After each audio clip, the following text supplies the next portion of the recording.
Senador Jingo Estrada ay pinahaga kanyang matinding pagtutol sa mga aksyon ng China sa West Philippine Sea, kabilang paggamit ng water cannon laban sa mga Pilipinong mangingisda at Philippine Coast Guard patrols, pati na rin ang pakikialam sa mga senador ng Pilipinas. My position on the West Philippine Sea has always been consistent with the position of the Philippine government under President Ferdinand Marcos Jr. The UNCLOS and the Arbitral Award continue to be the foundation of our actions and policies on the West Philippine Sea. But China had no respect for the 2016 arbitral ruling and for the international law, just as they had no respect to our fishermen, even water cannoning them, to the Philippine Coast Guard and the Philippine Navy patrols, and recently to the elected senators of this republic. Iginit ng senador na halos wala ang sumusuporta sa China sa kanilang pag-angkin sa teritoryo.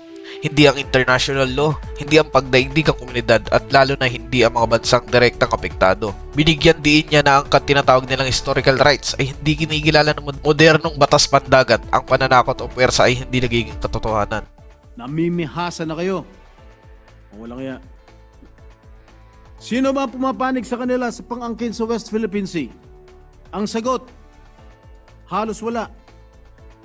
Hindi ang international na batas, hindi ang pandaigdigang komunidad, at lalong hindi ang mga bansang direktang apektado ng kanilang pang-angkin.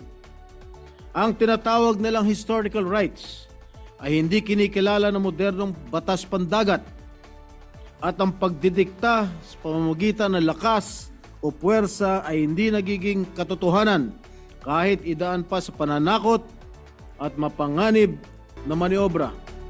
Kahit gaano pa kadami at kalaki ang kanilang barko at kahit idaan pa sa propaganda na walang basehan. Eric Santos, Action Tabloid.